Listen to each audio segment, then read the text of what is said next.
love me round a champion, a champion. It's just me, I still on it, 'cause you all wanna be loved. Yeah, you all wanna be loved. Hey, happy hump day, happy Wednesday. We're so happy to have you here. My name is Sishi and I'm the host for the Crimson Dynasty. And we're so happy to have you back. We had some hot topics just kind of accrue over the weekend, and I'm sure we're going to have more coming up soon. Now, the Crimson Dynasty, we are the sister channel of the Bama Standard Network, which we know a lot of you are familiar with. We have a few different shows on this network, and I'm sure we'll be adding more maybe at some point.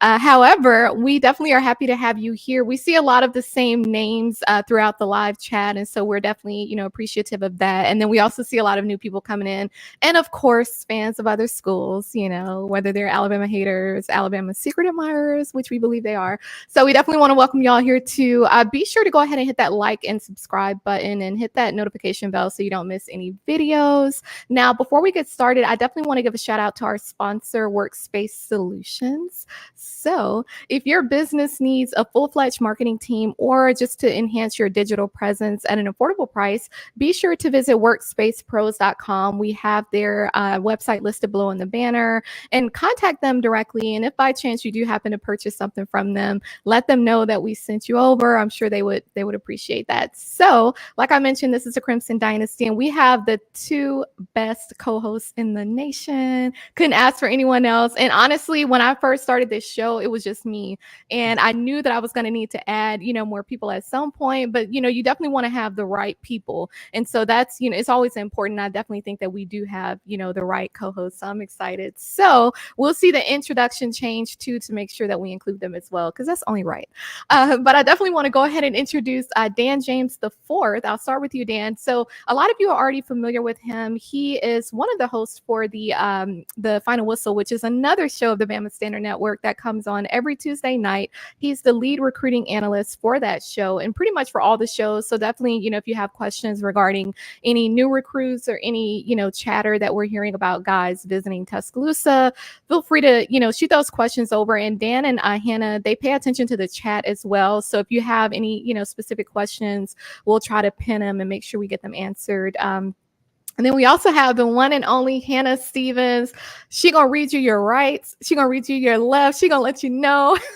She's been on a lot of college football shows as of late. She has a lot of passion for college football, and not to mention that she was an athlete as well at Alabama as far as rowing. And so she knows just that side of things, just kind of like the athletics perspective versus being kind of like on the outside looking in. She has a radio show on ESPN Radio in Huntsville, Alabama, and then she also has a sports podcast as well. So towards the end of the show, we'll be sure to drop that information. But like I said, be sure to go ahead and hit like. We like to go ahead and get the chain rolling while we are at the beginning of the show, and go ahead and light up that live chat. Be nice to the fans of other schools, because we definitely appreciate them being here. Y'all know how we do. We'll get to roasting them if we need to. So, and y'all feel free to do that too. Don't be too nice.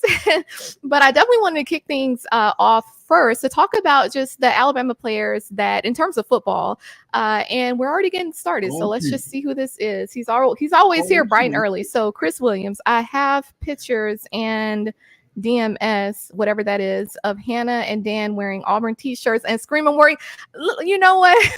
While you mentioned that, let's go ahead and announce, because I was gonna wait, but we actually have some t-shirts regarding Raggedy Auburn that are officially on sale. So we'll be sure to share that information shortly. So Chris, we'll be sure to make sure you get the code to get 10% off. And we hope that you do support, the network, because definitely all the proceeds go to, of course, building up Alabama and making sure that Auburn remembers, where they stand, which is nowhere. So anywho, let's talk about the Alabama players, and just both on the offense and defense that we should be kind of paying a little close attention to, right? It's been a lot of moving parts, and certain names that we've been hearing. The latest depth chart was released today. Shout out to my brother for sending that to me. And so I definitely want to touch on that. But one of the things that I wanted to mention is that, of course, we got a lot of transfers, and so of course we're going to be watching them as far as the level of impact that they make. But from an offensive perspective, everyone they want to put a lot of emphasis on the quarterback position, which we understand that there's still going to be a competition there. But as of the latest depth chart, of course, Jalen Milroe is QB1, Ty Simpson is QB2. So we kind of already knew that, but we didn't see Parker Brailsford in the 8A game. We're expecting him to play at center. We have the tight end coming in, Josh Cuevas from Washington, Jeremy Bernard, of course, at wide receiver. But one thing that stood out to me on the depth chart was that they actually have Jeremy Bernard at punt return and kick return. And I was a little surprised by that because I feel like we messed up there a little bit last year as well when we were kind of playing around with, Kool-Aid and Kendrick Law. And I kind of felt like when you have these elite receivers, I would prefer to see them at receiver. I don't want to see them, getting injured at return, any return. I would rather see maybe Emmanuel Henderson Jr. back there or someone else, Cole Adams, one of the guys, but not Jeremy Bernard. And so I want to get y'all's perspectives. Let's start with offense. So, and actually, I'm going to, I'm going to start with offense. So when we look at the latest depth chart, like I mentioned, Jeremy Bernard, that shouldn't come to a surprise, but we actually have, Kobe Prentice is listed at, so he's one of the wide receivers, Jeremy Bernard, and then Kendrick Law. Now, I want to get y'all's perspectives on that. So how do you feel regarding where we are with the depth chart? And do you think that these are the guys that we kind of need to be paying close attention to, or would there be anyone else that you would mention? Hannah, I will start with you. Yeah, so I think we're kind of in a unique place, right? Because I feel like when you've looked at how we've been the last couple of years, I think quarterback's kind of been the position that's been circled. You look at who could be what. I mean, even last year at this time, we weren't sure if it was going to be Ty Simpson. We weren't sure exactly who the quarterback was going to be. I think we kind of know that going into the season. But for me, I think the biggest position is going to be center. I think that's what I'm looking forward to seeing the most. That's also the most concerning for a couple of reasons. So I don't know if you saw that Kalen DeBoer and Nick Saban were at the Regions tournament today playing golf. And actually, Kalen DeBoer spoke on Parker Brailsford. He is going to be in uniform. But the problem is, the question is, how much depth are we going to have? And I ask this because if we remember correctly, and if you want to go back in time, the biggest injury besides Kenyon Drake to a national championship team was Ryan Kelly. When Alabama lost Ryan Kelly in that game, it became evident how much a center has an impact on the game. And so for me, if we can have a center that I don't care about the cadence, right? I don't care about all of that. I want a snapper. I want someone to snap the ball who can do it consistently and put it in the hands of our quarterback, and not, because that was the biggest issue for me was last year when we look at our penalties and we look at the fact that we fumbled the ball way too much and we look so chaotic. I truly believe if we would have had a different center in the Rose Bowl, we would have won the game. And that's just me being completely honest. I think our center last year, Seth McLaughlin, cost us the game. Did we have some other issues? Yeah. But when you have that many snap issues in one game and a bowl game like that, nonetheless, it's an issue. So for me, obviously we have wide receiver. We're looking at that. We've had some guys change position from defense to offense. Quarterback for me is a kind of a no-brainer. But offensively, I think center is the one that I've circled the most because we have Parker Brailsford, but where's the depth, right? Yeah. Parker Meyer leaving for TCU, not surprising. But what happens if Parker Brailsford gets hurt with a knee injury, third, fourth game of the season? Who are we going to go to? Where are we going to get? Because you can move guys over, but just because you move a guy from left to right doesn't mean you don't have a void there now. So the offensive line is something that I'm very interested to see what's going to happen. Yeah, agreed. And right now, based on the current depth chart, we have Rock Montgomery second string at center. So, and that's pretty much it. Parker Brailsford and Rock Montgomery. My point. Yeah. There's not a lot of experience there. Yeah. We'll definitely have to. And if I can say one more thing, and I'll shut up. Part of the thing I've been frustrated with is we've not had enough games. Like we weren't good enough last year to give our second and third string experience. So we had too many close games and our starters were in the entire game. So when you have guys go down, there is maybe their first play of their entire career, And so for me, if we can be a team that establishes and we get up 35, 42 points in a game, then we can start getting our younger guys experience. And then it won't be so bad if something was to happen to the first string guys. Because, second string, they've had 3 games worth of reps, but they didn't get that last year. Yep, yep, agreed, agreed. Yeah, and it's so interesting because a lot of us echoed that same sentiment all throughout the season last year. So hopefully, we don't see that issue. I think as far as from a recruiting perspective, we'll have to tighten up there for sure. Dan, what's your take on this from an offensive perspective? And then I'll ask you to kind of speak on defensive, and then Hannah and I will speak on defense as well. Yeah, definitely offense with the receivers. Those are the three guys we heard about, during the offseason. Kobe Prentice, Kendrick Law, Jeremy Bernard. Mhm. So it's no surprise. And let me say that any depth chart right now is just simply that it's projected depth chart. Anything that comes out now is nothing official. But the three receivers, those are the ones we've been hearing about. We'll get Ryan Williams on campus. It could change quickly. Right. With the more reps these guys get, during the fall camp, we still have that to go through. So it's subject to change. But hey, those three guys I would have no problem with at all. Those especially Kobe Prentice. Well, actually, all three of them are prime for a breakout season. Jeremy Bernard, he is just that. He gives us what we need, the physicality on the perimeter, on the edge, to be able to block on the perimeter, block downfield. Very physical. Kobe Prentice, I'm expecting a big year from him. As far as Jeremy Bernard punt returns, it's DeBoer is similar to Coach Saban in that he wants to put somebody back there that he can trust. So that's why we have that. But man, I love to see Jalen Milroe in that role. But as far as defense, the guy I'm looking at, he has experience, but now he had to learn a new system, and he had to be able to make calls within this system. So he has to understand the defense as well as anybody else, and that's Deontae Lawson. So he's going to be under a microscope. Can you get guys in position? Fortunately, it's not as complicated as Saban's defensive scheme. It's a little more simplified. So we spent a lot of time in the 4-2-5. But it was different. Different coverage scheme. So I'm looking at what can we get from Deontae Lawson, and I think Jihad Campbell will be able to just play freely, off the ball linebacker, be able to move around and do things. But I'm looking at Deontae Lawson and what he's going to be able to do as far as getting guys in position.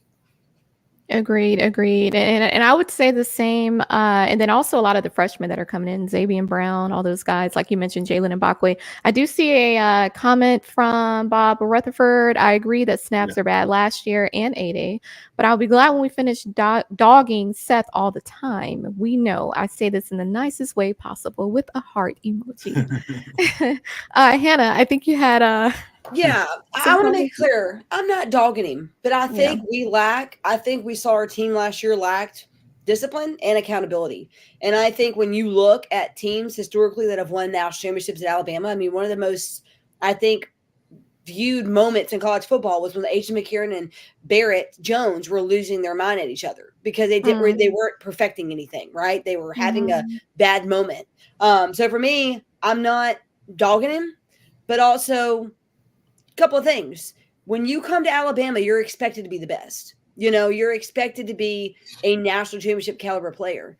And when you, first off, don't perform to the best of your ability, the Nick Saban in the 2011, 2012 era would have lost their mind, would have lost his mind had he had been that coach would have been here, right? Because we saw Nick Saban softening up. I mean, he was becoming a very gentle coach. He wasn't spanking players. He wasn't yelling at them. There weren't as many headsets broken. But you look at that. It's not about saying, oh, we're dogging him. We're not. But make it known he left. Okay? He left. He could have decided to stay, work really hard over the summer. He could have decided to prove himself, but he didn't. He left. And Ryan Day has made it clear that he's blaming Jalen Milroe. So I'm just saying, I'm not dogging him, but at Alabama, we expect perfection. We expect excellence. We don't expect or appreciate mediocrity. So that's all I'm going to say.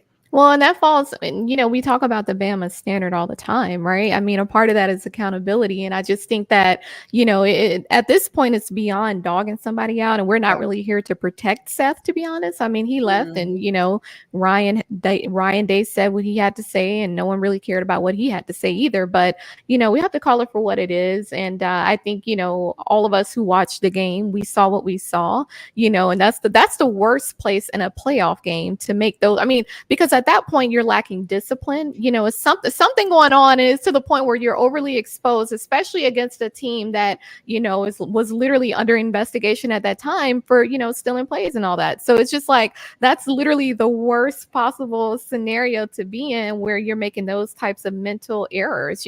So yeah, it's not about dogging these players out, but I think when it comes to what we do here, it's about we talk about the Bama standard, so we're going to talk about the Bama standard now really quickly. So we're talking about, some of the guys as far as the latest depth chart. We know it's not official, and rightfully so. Some of the guys, I don't even think they've gotten on campus yet. But I do think it gives us somewhat of a view into, how things are looking so far. What about players who are kind of flying under the radar? Like maybe we're not really hearing their name as much, but maybe, it's a chance that they could potentially, move up a little bit as far as the depth chart. Now, some names that come to my mind are like linebacker. I think he's with the 2024 class, Sterling Dixon.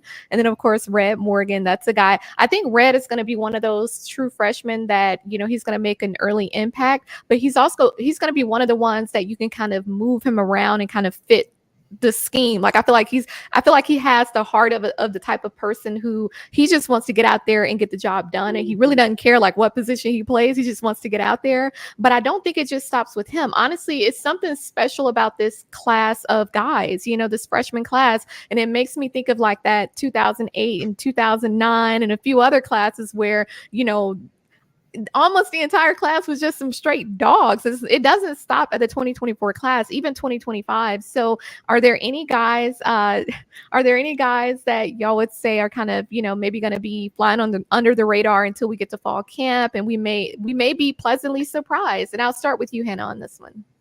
I'll say this. I have found a lot of pleasure in rewatching a lot of games from last season, right?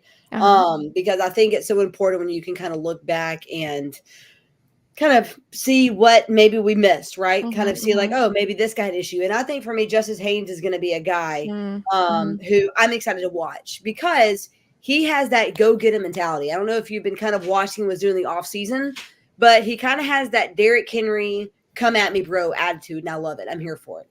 And, I think when you look at how we have operated in the past, with having Tua Tagovailoa and Bryce Young as quarterbacks, we didn't really execute well with the running game. And then we kind of transitioned, obviously, to Mac Jones between the two. And Mac was very good at getting the ball to Ruggs and Judy and Smith, but also we had a great running back for Najee Harris, right? And so for me, if we can get back to doing well in the air and also on the ground, for me, Justice Haynes is a guy to watch because he's got grit and he's got talent. I think we're starting to see that. We saw some spurts of it last year, but for me, I'm just excited to see how he can kind of come through this summer and see what he can do this fall. Agreed. Yeah, that's a good one. Dan, what about you? Man, I mean, we've had guys, like you said, I like what you said about Sterling Dixon, because he was one that was announced at one point as a guy that was, exceeding expectations. So, but man, like everyone been saying, man, Red Morgan, in my Stephen M. Smith voice, Red Morgan is that dude. He's that guy. So that's what he told us. He's gonna be. I believe him 100% that he is. I'm so excited to see what this guy will do in live competition. Man, I'm hearing really good things. I'm thinking he's really, really, really gonna be good early. He's gonna be good early, and I'm very excited. And he's become the guy I'm most excited about. Everybody was talking about Ryan Williams and Barkley, but man, this guy from Phoenix City, he has been that guy. Yeah, even since we've been trying to recruit him, right. Like they haven't stopped talking about him. Right. I mean, he is certified. He is. He's I'm certified. excited. Yeah. Yeah. No, I agree. And I think what's so special is that we can say that about a lot of the guys coming in with this class. And to me, that speaks volumes. I don't care what they're saying on Rivals or anywhere else as far as like, the recruiting class number, whether we're number 3 or whatever.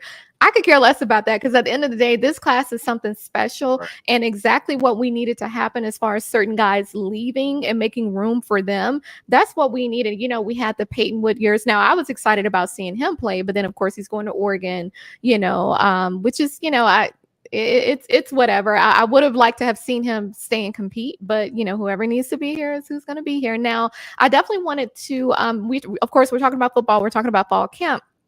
And then I kind of wanted to pivot a little bit to our schedule this upcoming season, potential opponents that could be a problem for Alabama. Now, to be honest, when I was thinking about this, I was like, look, I don't see a threat, I don't see a op. I know I'm biased, but at the same time, I'm just like literally line them up. The only thing I think that makes it a little challenging for us is the fact that we had, the number of SEC like tougher teams that we're playing back to back to back. That's the only thing. But honestly, we play Georgia at home towards the end of September. We play at Tennessee like mid-October and then at LSU. So really, I think, Georgia, I believe we'll beat them. I believe we will. The only challenge is if I had to pick one or two would be playing at Tennessee and at LSU. But even then, I feel like with the level of talent and the coaching, the coaches that we have, but also the new schemes that we have, I think that that's what's going to kind of, tip it over in our favor a little bit more. So to be honest, I would say that I don't see us having a problem. I think some of the problems that we had last year, they've been rectified with the new coaches that we have and the guys that we'll have playing this year. So to be honest, I would say none of them. If I had to pick any, one or two, I would say maybe at Tennessee, at LSU, just because it's an away game. It's a big game. Of course, it's going to be a lot of hype around it. So that's it. That's all. Now, Dan, I'll ask you, is there one, maybe two that you would say? I'm saying, I said this last night. I think the most important game of the season, and that's going to have the biggest impact. I think Petty disagreed with me a little bit. Mm-hmm. Is September the 28th. We host Georgia at home. We win that game, we are. I pretty much think we are set. That will be a monumental task for us. But it's at home, and I like it. I like it. We're a 4.5 point underdog right now, which it'll definitely move come game time. But man, I think we can do that. We tackle that game, man, and we control our destiny in the SEC. Then I got 3 other games. October the 19th. 3. Yes. No. Just highlight. But the one game I'm saying is Georgia. We do that, then we got 3 games that all we have to do is win 2 of the 3. But I think we win all 3 of them. October the 19th at Tennessee, November the 9th at LSU, November the 23rd at Oklahoma. I thought you was gonna say Auburn. I was about to say, no, Dan, look. I'm not concerned in the least. Exactly. So not in the least. Those 3 road games. It's gonna be, I can tell you Oklahoma, but they might be, 4-4 when they face us or whatever. But Bama coming to Oklahoma, that's gonna be the game Oklahoma's gonna have circled. They're gonna. I expect them to have a couple of losses but they're gonna be up for us that game. That place is gonna be electric. Yeah, and they feel like they have something to prove, right? They're first year in the SEC, but ain't nobody think about them. Y'all was like, but not say no Auburn. Don't have Chris in here thinking that they somebody because they're not. Come on, Chris, War Eagle. Come on, man. I know, what is that? Only time I ever owned the Auburn shirt. I went to the Dollar Tree and got them on the clearing rack, and I needed to light my grill. I was gonna say to clean my car. No raggedy Auburn. That's all that little raggedy merchandise is even worth. It's just, and I don't understand why it's even still being sold. Because to be honest, the last so-called notable game that they had was when Barack Obama was president, right? Like, was it that 2013 kick 6 when he's still president or something at that time? I think so. Yeah. That was his second term. Yeah. So y'all haven't been relevant, and you weren't even relevant then. Like, you just got lucky and you still failed because y'all lost to Florida State. So it's like y'all just you just do a complete disservice to the SEC, like to the nation of the United States. You're just like, no, like you just y'all just disgust me. They really disgust me because I feel like they bring no value to the SEC. And shout out to Ty.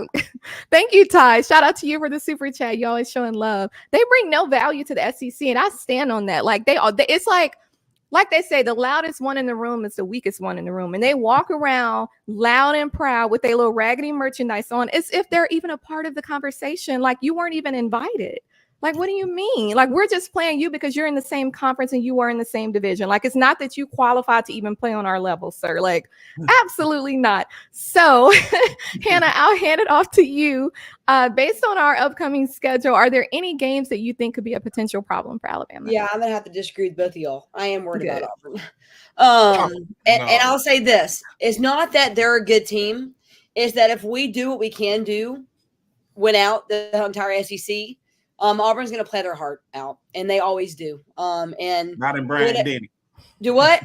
Not in Bryant-Denny. Oh, I know that. I'm just saying, I think for me, the two big games are going to be the last two of the season, Oklahoma. And it is going to be Auburn, because Georgia, the last time we faced them, we won, right? We kind of had that edge up. We beat them in the SEC championship, got to go to the Rose Bowl. We have that energy. It's always easier to be the one up. But for me, when you look at statistically how we've played, some of the sloppiest games we play are when we're actually doing really well. So if we do win out the SEC, how big is the Iron Bowl going to be? Could they beat us in Tuscaloosa? Probably not. But it's still one you got to start, because a couple of things. Injuries. How many injuries are we going to have? Secondly, team dynamic. I mean, how are we going to be playing? Are we going to be playing with a chip on our shoulder? Because whenever we're ranked number one, we do poorly. I never like being ranked number one. I would love to be ranked number 4, number 3, number 2, number 5, number 10, more than number one. Because when you play with the target on your back, it's a lot harder than when you play with chip on your shoulder. So for me, I think the Oklahoma game is going to be a big one because we've not had to face them in a regular season. And look what happened the first time we played Texas. We didn't win, right? We didn't win the game that we should have won. So for me, how are we going to play against Oklahoma, a team we don't have historical, leverage with? And then Auburn's always going to be the biggest game for us each year because of the rivalry. I mean, Tennessee, they're just as raggedy as Auburn. I'm not worried about them. We did well. It's something about that orange. It's something about that orange. Oh, no, it's just nasty. They all nasty. It's like disgusting. At the blind side. That color ain't my color. So, it's disgusting. That's a couple of things to note. But I'll say this. I am very excited for the season. But you're going to have to give this team a little bit of grace because new coach, we're dealing with a lot. We have a lot of new players. But I think that Kalen DeBoer has done a fantastic job bringing in new players, keeping the locker room, and bringing in new coaches. So I'm excited to see it happen. And I see a comment, Missouri and Wisconsin. I'll say this, Missouri is a sleeper. Missouri is a sleeper team in the SEC, not to turn your head against, because they've done well. Agreed. They've done really great with recruiting, especially in state. And Missouri has always kind of been that team in the SEC that comes out of nowhere and is really good. Now, Vanderbilt, you don't have to worry about. Wisconsin, not worried about. But Missouri's for sure a sleeper team. And I'll give you one more, and you'll probably think I'm a little on this. It is going to be South Carolina. I think South Carolina is a team that we're not going to lose to, but South Carolina is going to be a team that can actually put up a defensive stop against us. So I think that's going to be a mid-season game where we're going to have to come out, we're going to have to be focused, and we're going to have to play with a chip on our shoulder. And that's going to be the team this year. A team's going to have to play with a chip on their shoulder. And, because when we're confident, we do poorly. That's just the bottom line. And I think that's what happened in the Rose Bowl. I think that you saw a team who, and I'll just say this too, if we would have played Michigan the way we played Georgia in the SEC championship, there's no way we would have lost the game. But that's the difference between playing with a chip on your shoulder and playing with pride. And we played with a lot.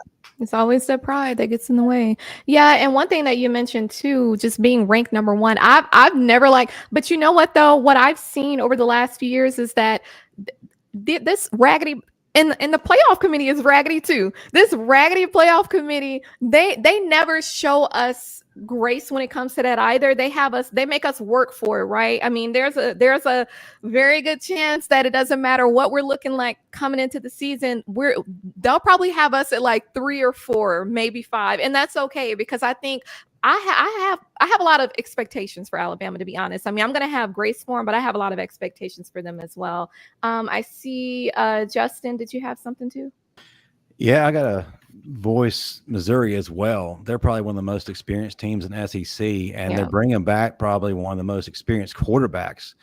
3,300 yards Brady Cook through this past year, only 6 interceptions. They're coming off of an 11-win season, major New Year's 6 win bowl game victory. So that's huge. And let's not forget about Luther Burden III, arguably one of the best receivers in the country. And right now, while we're trying to figure things out in the secondary, that's something that's going to be a concern to me if we don't have things quite figured out the way we need to. But then probably the thing that would worry me the most is where they fall in the schedule, right in the middle of that gauntlet. Tennessee, LSU, Oklahoma, Auburn, right in the middle of all that. So that could be one of those games that could get away from us if we're not dialed in, we're not focused. And when you're going through that in the SEC, you're a little bit beat up mentally and physically, so you're not always at your best. So that's a game we definitely need to circle and make sure we're dialed in for. And I think that was the game they gave Georgia a really hard time last year, right? If I remember correctly. Georgia went up there and played Missouri. No, that's all really good points. And I wanted to mention, I forgot to mention his name, wide receiver. I think he's true freshman Aaron Bubba Hampton. He's another guy that because I've been hearing his name a lot too. I think we're going to have to keep our eyes open for him as well. What is this? Georgia 30. Yeah. I remember Missouri gave them and rightfully so. I mean, Missouri, they had a team. So that was at Sanford Stadium as well. Yeah. Okay. Well, that's another one that we'll have to, keep our eyes on, but I ain't worried about nothing. Now, I really wanted to quickly segue a little bit. Huh? Can I say one more thing? Yeah. Why do you always laugh at me, Dan, when I say that? You say one more thing. One more thing. Well, it's just a little thought. No, it's good to say it now before I pivot. So it's okay. Well, before you pivot, one more thing about football. I think we focused a lot on offense and what our offense can do. But for me, I want to see a secondary who doesn't get burned every single deep pass. I want to see a secondary who, and I'll tell you this, I was rewatching 2015 Alabama, even a little bit older. And I miss the days where our defensive line with Deron Payne, fast off the line, getting a lot of stops, but also miss our secondary with Minka Fitzpatrick, where we're actually able to get pick six. We were actually, even Marlon Humphrey, Eddie Jackson, these guys that we were able to convert on defense and get points on the board. That's one reason why we were so good, was not that we always got in the end zone on offense, but we were able to get in the end zone even on defense. So for me, we need to get back to that. So if we can get a defense put together that can stop a team like Georgia or Missouri or even Oklahoma, whatever, then we're set. And I think we could win it all next year. And on that, I think we will see a little less of that, but simply because we won't be in as much press man. So we're asking the DBs to play with their back to the ball a whole lot, which is very hard to do. So we're going to be playing a little more off coverage, a lot more zone. So, I expect to see less of that. My concern is our ability to stop the run on a consistent basis. If we can do that, I won't be worried. Oh, thanks, Don Park, for the super chat. Yeah. Thanks, Don. As a very realistic Bama supporter, Bama would need to be locked, loaded, and ready to go from game 1. However, I have no concerns about the barn. I feel you on that. That's how I feel too. I agree. We need to be ready to go. And we have every reason to have a chip on our shoulder, and we need to keep that chip, because all that mess that people been saying, I mean, this stuff goes back to, let's really talk about it, right? Last year, people running their mouth about us we shouldn't have even gotten into the playoffs. Forget the Rose Bowl game. A lot of people felt like we didn't even deserve to get into it. So it was just so much talk, when we lost to Texas early in the season, this whole season, last year, and then just kind of looking into what happened when Coach Saban retired, the new, coaches, all that. It's just we have so much to prove, and we have the right to have a chip on our shoulder. And I think because of that, we need to have high expectation for them. It's not a matter of, we're going to show them some grace because a lot of them are young. I could care less about that. When you walk onto into that field at Alabama, the expectation is there, the bar is set, the standards are there, so you just got to show up and play. Now, I definitely wanted to quickly segue a little bit and mention a couple things. So I know last week we talked about the title towel. We have to shout out our other sponsor, whitwillsports.com.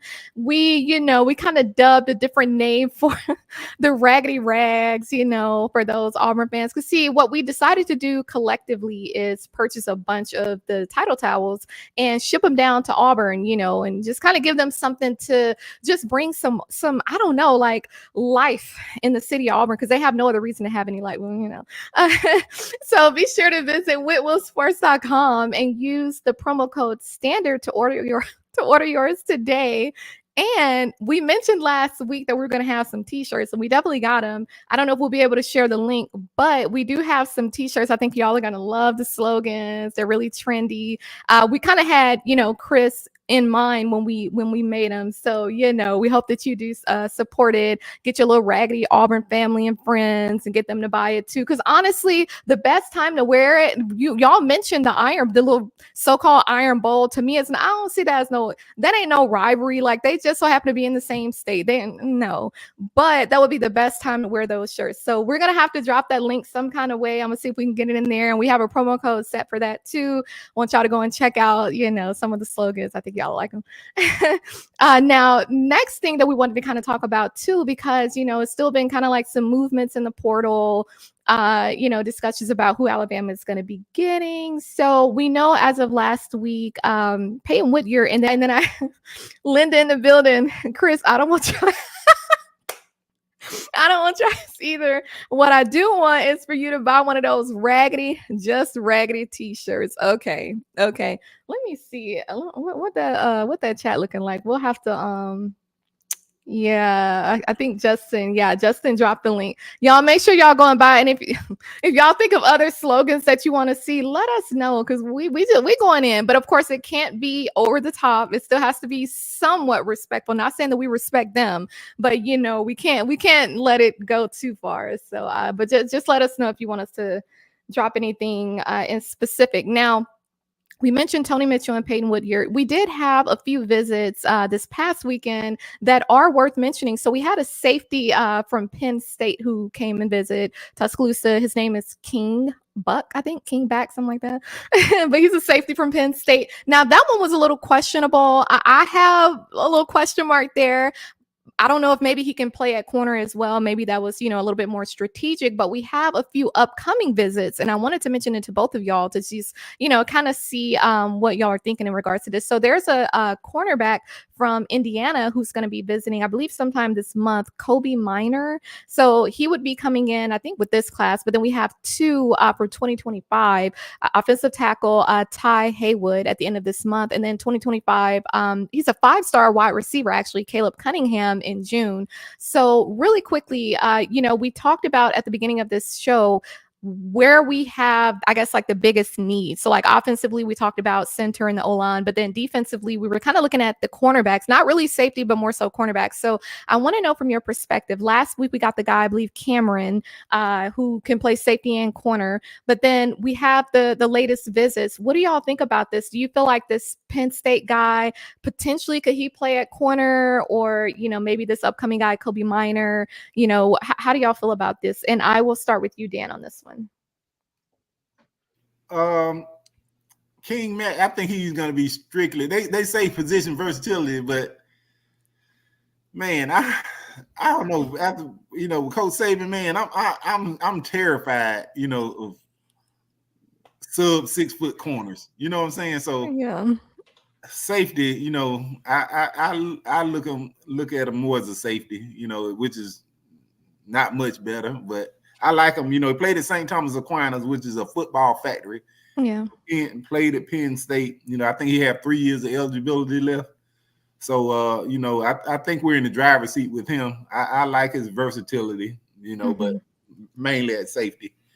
Another one we didn't mention was, and he'll probably help us out at the center position, is Geno Vandermark. I was going to say who we look very favorable for. He played for he was coached by Coach Cap for a year at Michigan State, and the thing about it, he Coach Cap, he teaches all his linemen to be able to snap the ball.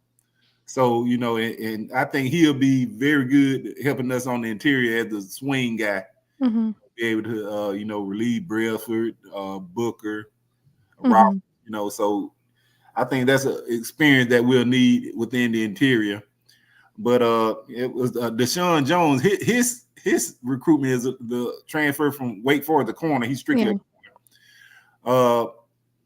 There was rumor was that he committed to a Saturday. You know, nothing's gone public, but there was rumor. But he put out a tweet that's been since deleted. I think it was this morning that his recruitment is open. Yeah, so, something we're keeping an eye on. So yeah, nothing officially announced just yet. And another one is one more is Khalil Jacobs. Khalil, yeah, he's been training in Auburn lately. Yeah, and this is a linebacker, right, out of South Alabama. South Alabama, yeah. Yeah, because it's been quiet, right? I know we extended an offer to him, and it's just kind of been quiet. Now, why would he look at Auburn? Yeah, Auburn came in with the bag, but I mean, that could be the only reason. Yeah, we're gonna see if he visits this weekend. We're gonna see. Ain't no reason why. Well, maybe he can get one of them raggedy rags while he's there. We'll see. That is hilarious. Okay. And shout out to Don. Thank you again for the super chat. Shirt idea. They don't give a pee about none but the barn. Moo. Moo. That's another good one. Yeah, like I said, y'all drop them in the chat. Actually, so this is a good segue actually into because we like to kind of shout out the other sports, not just kind of hone in, you know, the entire time on football, which of course we can. But we wanted to quickly mention softball. Now we had another game, I believe today we played LSU and we lost. And we're trying to get an idea of, you know, I know Hannah kind of went off last week and rightfully so, just from a coaching perspective. But how will Murphy fix this problem that we're seeing with the softball team? And I'll start with you, Hannah, on this one. All right. Let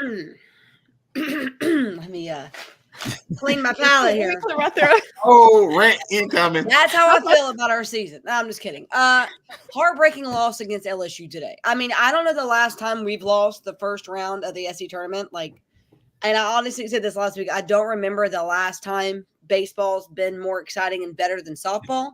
But the question's going to have to be asked. Is it time for Alabama to move on from Patrick Murphy?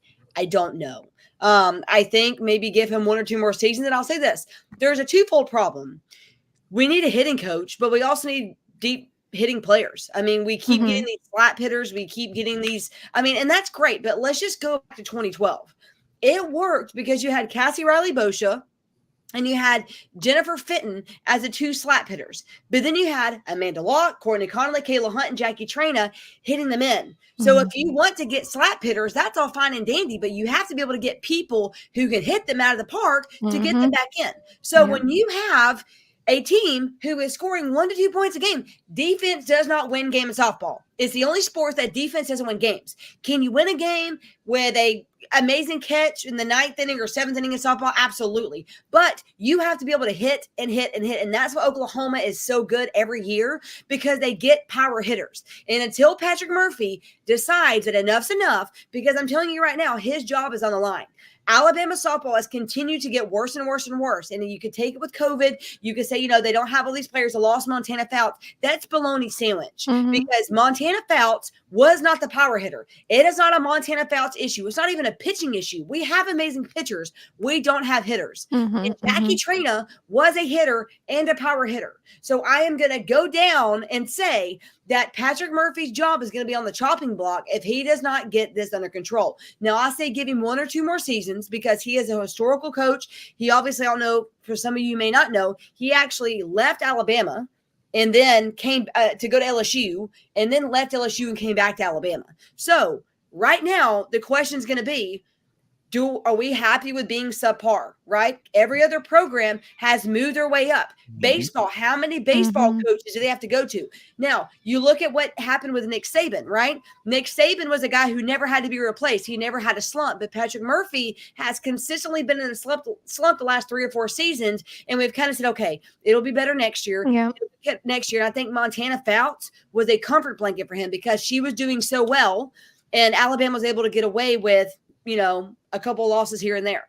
But I need you to and I want to read this stat to you, because I saw this earlier.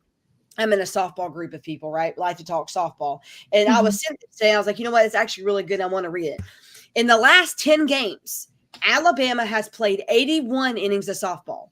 They have scored in 5 of those innings. So in 5 of 81 innings, they scored. The last time Alabama scored a run in multiple innings of the same game was 11 games ago in the series finale against A&M. This team is historically bad.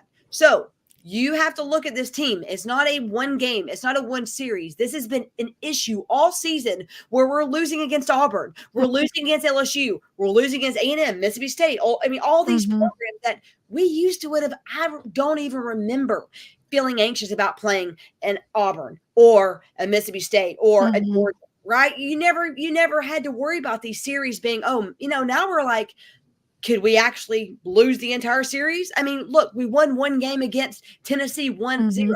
Whoop-de-doo. Yeah. I feel like, anyway, so my rant is that this softball program has got to get itself under control because we are not only going to see us not make national championship. I mean, I'm going to be honest with you right now. I feel the way again about Alabama softball as I did Alabama basketball under Avery Johnson and Anthony Grant and Avery Johnson. I don't want us to go to the NCAA tournament. I don't want to be embarrassed in the first round. If there's an NIT for softball for the Women's College World Series, I say let's go there. Because right now, we're not even going to have, thank the Lord, we're not even going to have a regional in Tuscaloosa because we'd get bamboozled. But secondly, it's incomprehensible how poorly we played every series. And Patrick Murphy has the audacity to say, well, you haven't peaked yet. Well, you can't peak if you haven't performed. What's there to peak about?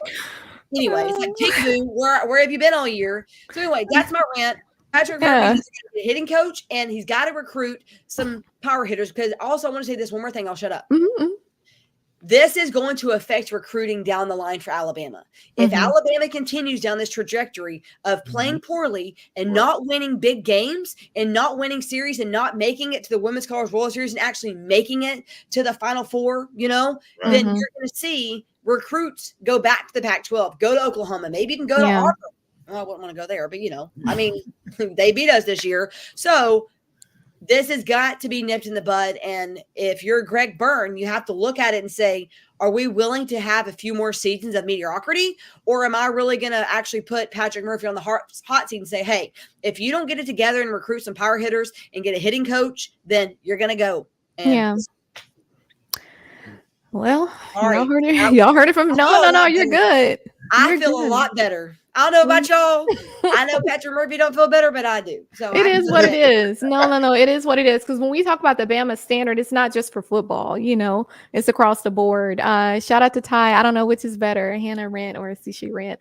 Look, because anybody can get it at this point. Don Parker, I'm looking forward to Cici going to rant tonight. Look.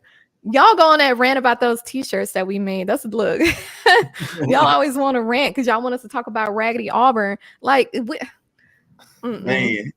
Van, question for Dan. Will you be performing at Shady Grove Retirement Home again soon? My grandma won't talk about what type of performance you did, Dan. Right. Is there a video? This is the wrong show, Van. Hey. Is there a video? There's or do you know if there's a video? Oh man, come on, man. Dang, he put you on the spot. No, I pulled a hammy at the last show, man. I won't be performing. I'm out 4 to 6 weeks. You didn't see the trick on Sports Center. Exactly. I know that Hannah has to drop. Hannah, any socials or any shows that you wanna promote before you drop? You can follow me on Twitter at the UA Sign Girl. You can check me out on Facebook as well. I'm so sorry I got to pop out early tonight, but I've got a lot of work stuff going on and firefighting tonight. So gotta get off, and thank y'all for everything. Love y'all too, and I'll be back next week. Love you too. Yeah. Okay, but Hannah, see you next week. Love you too. If you ever need anything, one more thing. I'm just kidding. I'm just kidding. No, it's cool. I'll see y'all later. See you next week. Bye. All right, and then Dan, while we're Don Parker, Dan only posted on his OnlyFans. Okay, well, hey, is there? You got a promo code for it? What is going to be standard? Standard. With the D. I was just about to say with a capital D. You're going to learn today. I know. He's so ratchet. And look, we might be ratchet a little bit, but at least we not raggedy, right? Auburn knows that all too well. I got a CC promo code raggedy. That's perfect. You know what? I'm gonna add that as the promo code for the shirts. That's gonna be perfect. Right now we have it standard, but that's gonna be like kind of like the little secret code. Those who know, they know. So the promo code is gonna be raggedy. It's just gonna be raggedy. Ty, I want to be like Uncle Dan when I grow up. Yeah, Dan is the go-to guy. He's the go-to guy. Well, while we're talking about other sports, though, there was some pretty big news from a basketball perspective that I'm sure you're already aware of, Dan. But for the audience, we did pick up a center. This guy is almost hitting 7 feet tall. Cliff Omoruyi from Rutgers. And so this was some pretty big news, because we were talking about when the season ended, unfortunately, that we needed that height, right? I mean, we stood up there playing UConn and Jack and the Beanstalk, and so we were like, we need to do better in recruiting in terms of, getting that height. And this guy, I think he's from Nigeria. He was heavily recruited, went to Rutgers. I think he's going to be one of those like early impact guys at Alabama. So this is going to be big for Alabama, especially considering I don't know if Mark actually confirmed yet if he's going to go ahead and go to the draft or if he's going to come back. Do you know? No, we don't know, but the expectation is that he will return to Bama.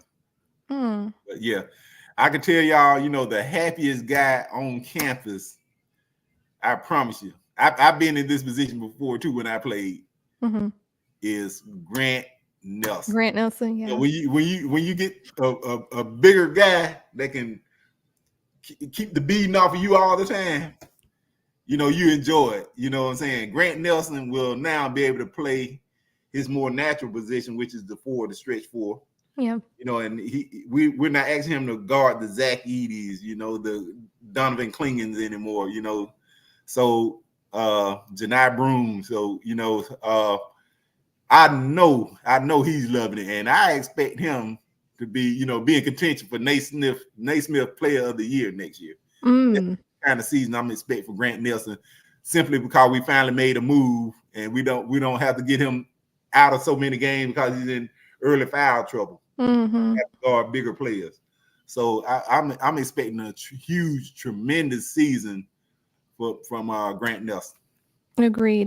Yeah, I think our basketball team is going to be something special. I mean, we talked about a few weeks ago who's going to be the first to get the national championship trophy. Now, of course, it wasn't Nate Oates. I think it's going to be DeBoer. But I think Nate Oates, we're going to get it right after that, So yeah. Nate Oates ain't playing. He ain't. He not. We hit that portal really well over the last couple of years. So I just think, the way we're being strategic. But this was a very good move for our team.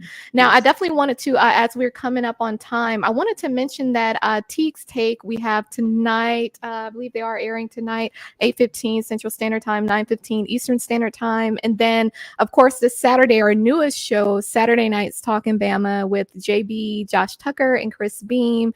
It airs at 8:30 p.m. Central Standard Time on this Saturday night. So I know that some of you have been tuning in. It's been a really good show. They have a really good talking points as well. So definitely be sure to tune in there. And before we drop, Dan, do you have any social media or any other shows that you want to promote? Definitely. We got not your OnlyFans. But... Oh, okay. Well, we won't talk about that one then. That's still in making, some copyright or something like that. Okay. Yeah, It's something dealing with elephants. Oh my gosh. Oh man, you don't corrupt me on this show, man. Come on. Oh, that's hilarious. But you can catch me on Twitter at the Final Whistle Dan. Catch me on Tuesday nights, the Final Whistle, with my hilarious cast. And you catch me here every Wednesday night, right here, the Crimson Dynasty, hosted by the wonderful, the legend, CC Payne. Hey. There's no other place I'd rather be on a Wednesday night. Oh, no, I appreciate it. Yeah, it's all love. I appreciate it. Like I said, I think we have the perfect cast for this show, and we bring a really good dynamic. And here we go again. Bruce Pearl. Why are you still talking about Bruce Pearl, dude? And Hugh Freeze going to be the two statues of them guys at the end of the year. Those going to be the two guys who's going to be getting fired at the end of the year. Chris, the word you're looking for is Raymond's not statues. Exactly. They're going to be on like house arrest, had a little ankle monitors on because it's just atrocious. It's nothing but just tragedy down in Auburn. Like, it's just like, it's like, Auburn is consistently a hunted hayride. Like it's just like a big, like it's just a big ball of like, it's just raggedy, like nothing to look forward to. Every time I hear the word Auburn, I get disgusted. Like it's nothing of like excitement. It's nothing like like I said, they have not had one notable game in over 10 years when they so-called beat us in that little raggedy kick 6, and then they still lost the national championship. Like Auburn, excuse me, sir. Like I would not be proud at all to have that little ugly picture as my profile. Like that's nothing to be proud of. Like when you meet people and they ask you what school did you graduate from, do you literally have pride when you say Auburn? Like I have pride when I say, oh, I graduated from Alabama, like period. When you say Auburn, like, I mean, I would literally be like hiding. Like I wouldn't even want to tell anyone. Like I would rather say Auburn in Montgomery, AUM, over Auburn in Auburn.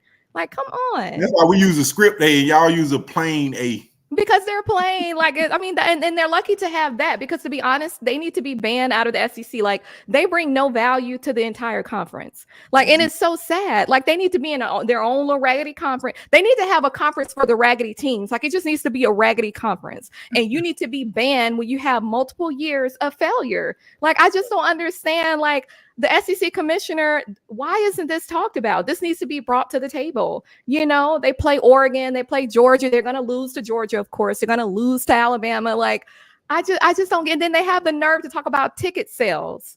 Ticket sales? Like, what? Who's paying for that? Like, y'all need to be, no. It's disgusting. I'm just like, Dan, I get giddy anytime I don't know why y'all like when I say that word so much. Like, I have yet to figure that out, but they know that they're raggedy, and if they don't, they're in denial. Like, you could never. Like, you are nowhere near Alabama's level. You're lucky to even play us, and you're lucky that they called it an Iron Bowl, because it's certainly not a bowl game. Like, to be an actual bowl game, you need to actually perform well consistently. You have not done that. Like, I mean, it's just terrible. It's terrible. I know that we're playing them at home this year, but I would just still I would literally feel disgusted to be in that stadium and seeing them little dirty blue shirts that they be wearing, like them dirty blue and like the nasty gray and just that disgusting orange. Like, why are y'all here? Like, you don't belong on our campus. When they come in bus loads, like, ship them back. Like, why are they here? It's disgusting. Really, what they need to do, you know, to be able to sell more tickets is allocate tickets to the other team. That's what they need to do. Allocate all the tickets to the other team. They do. And like, we need to literally like write it. Okay, so I'm gonna call up to our ticket office and let them know, like, look, we're gonna do something a little different. When we play Auburn, we're not selling any tickets in because we don't need to see them physically there. Like even the team, I don't want to see them out there in their little dirty colors. They're out there in their little raggedy uniforms, running out there like they somebody. Like, y'all need to be worried about them virtual teams that y'all gonna be playing, Mr. Chris, when y'all play DeVry and Virginia College, because you're not up to par to be playing an SEC school. Auburn owns the SEC. Like I said, delusional. They're just the SEC. Like, imagine like someone, you have two people, right? Imagine you and Chris, Dan. Imagine y'all standing up in a room somewhere and someone asks you, okay, well, what school did you go to? I went to Alabama. Like, you know what it is. Like, when I go to other countries, they know when I wear my Alabama stuff, they know what time it is. But then you say Auburn, who? The hunted hayride? You talking about that raggedy school with that dusty gray sweatshirts that they be wearing with that raggedy navy blue or whatever that is? Like, don't nobody know what that is?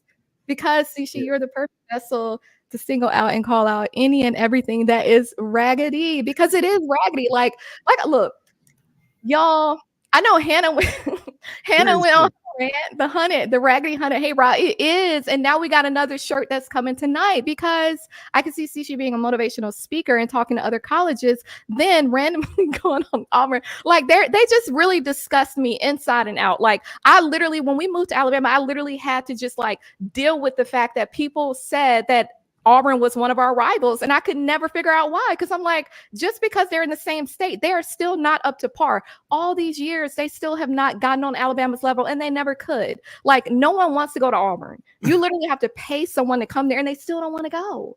Like, you have nothing to be proud of. Y'all don't even have a season. Do they have a schedule? Right. I mean, they can't. They ain't got no fall camp. What they practicing for? Man, Bob is hilarious. He said, does Auburn have to pay horses on the equestrian team?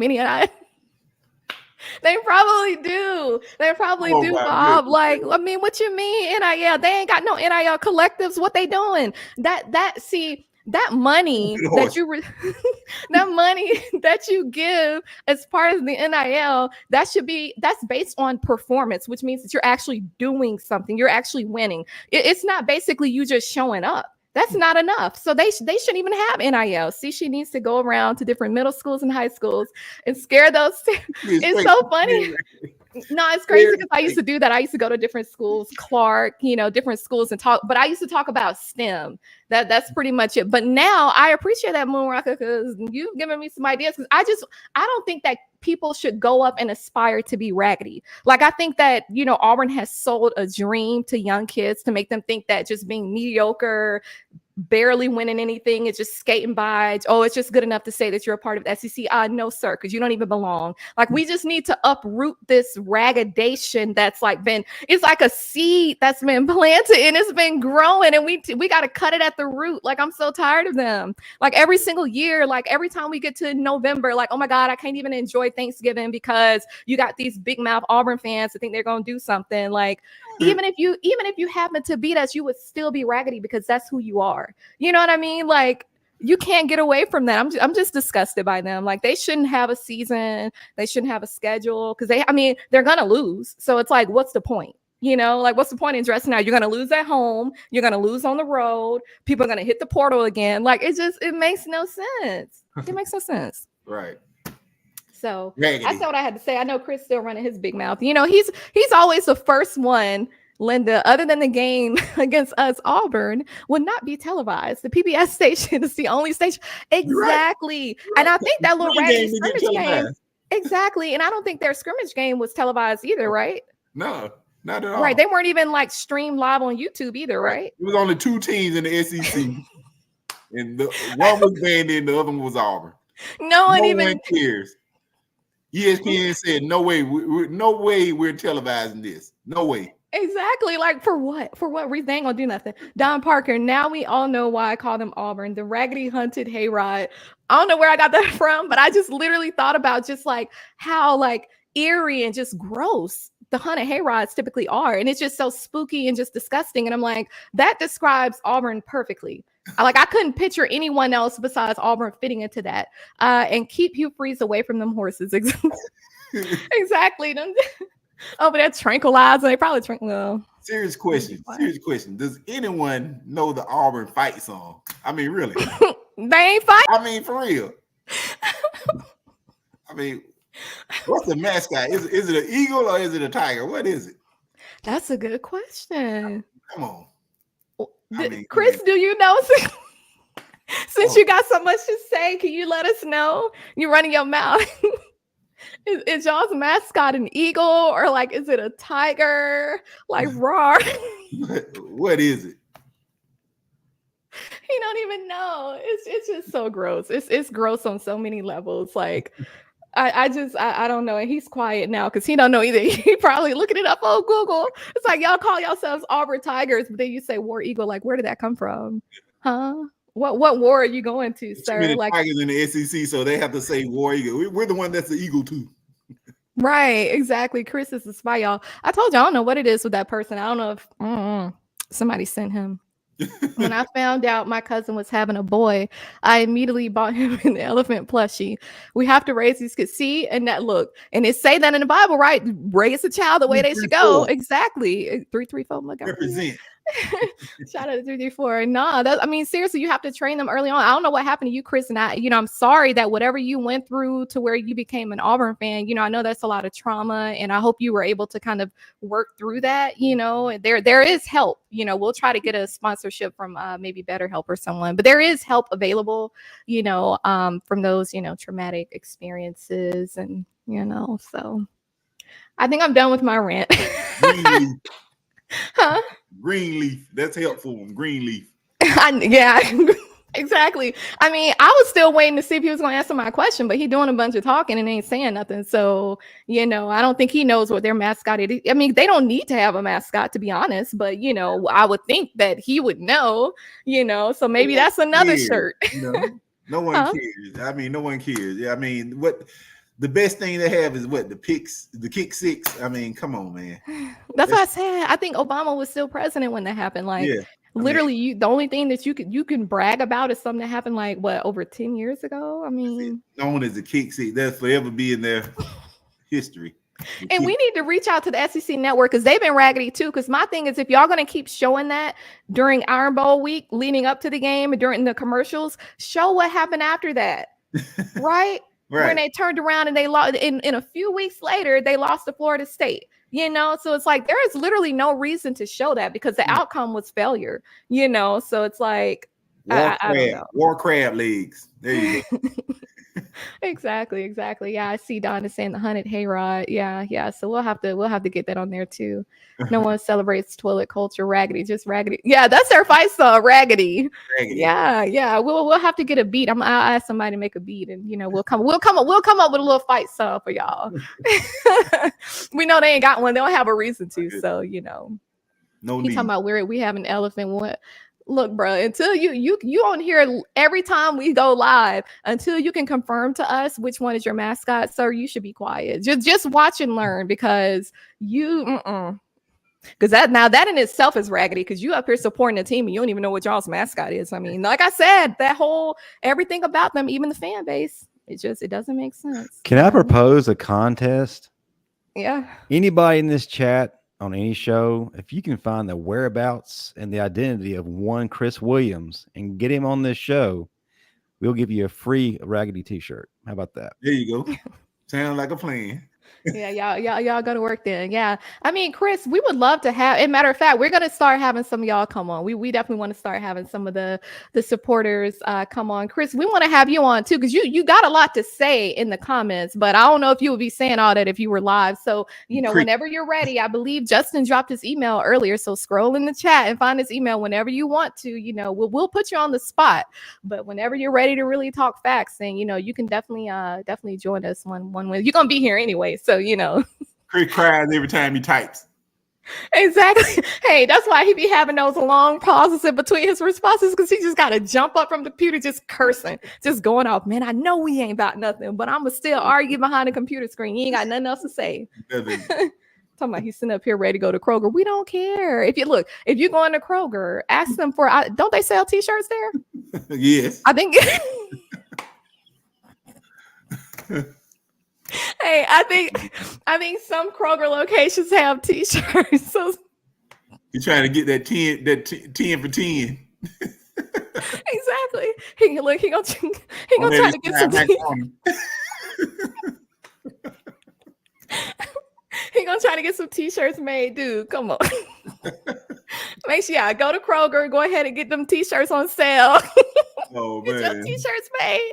It would look. I would personally ship you one of the raggedy shirts, Chris. Like that would be my gift to you. So until you feel comfortable coming on this show, running your mouth, I would love to be the one to send you a t-shirt. Let us know your size and your color of preference based on the shirts that we have when you click the link.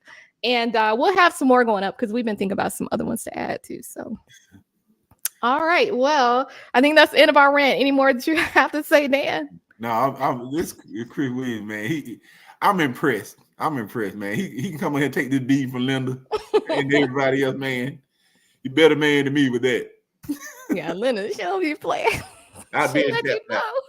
She would let you know. Yeah, I mean that says a lot though. I mean, you got to give props to people like Chris because it says Chris gonna go to the only thing he knows to make the t-shirts. He's on the floor arranging the toilet paper in this shirt. He probably is. He got to wet it a little bit to make it stick. Gotta make it stick a little bit. Hey, he got his little markers to kind of paint it in orange and blue. Outside here tonight. But he don't know which mascot to put on there because he don't know if it's a tiger or an eagle. He has no idea. Get back with us next week. We'll give you a week to come up with the answer, Chris. We'll have some more shirts by then.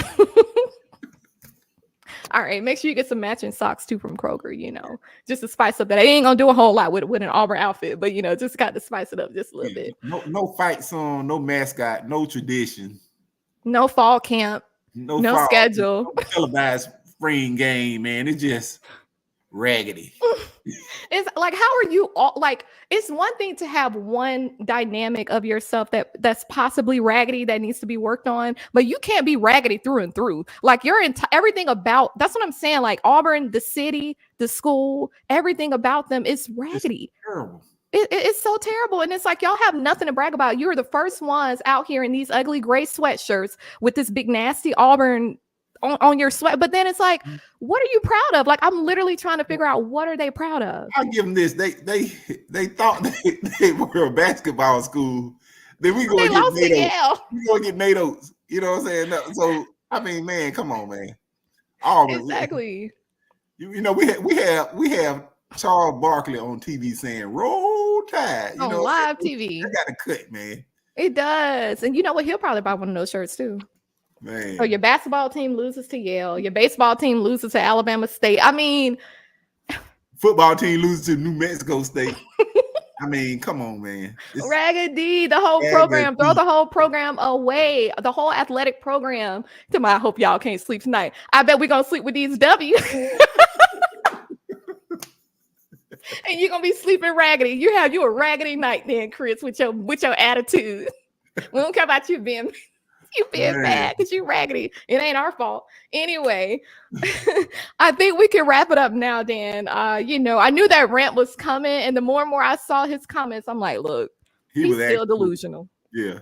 He ain't got no help. These last few weeks we've been telling him to get some help, and he ain't got no help. So, you know, we'll have to get him a shirt for free. Somebody send him some gauze pads or whatever. He gonna need them, man. They killing him. Hey, he said he hope you can't sleep tonight, Dan. I'm gonna sleep like a baby. I know, with the fan on and everything. Like, what you mean? We sleeping with W's. I don't know what you're talking about. Like, y'all don't even have a schedule. Like, man. You're playing DeVry. Like, y'all play online schools and people like it's disgusting. So they have Tumor's toilet. Yeah, that's it. That's probably their mascot. He didn't want to say it.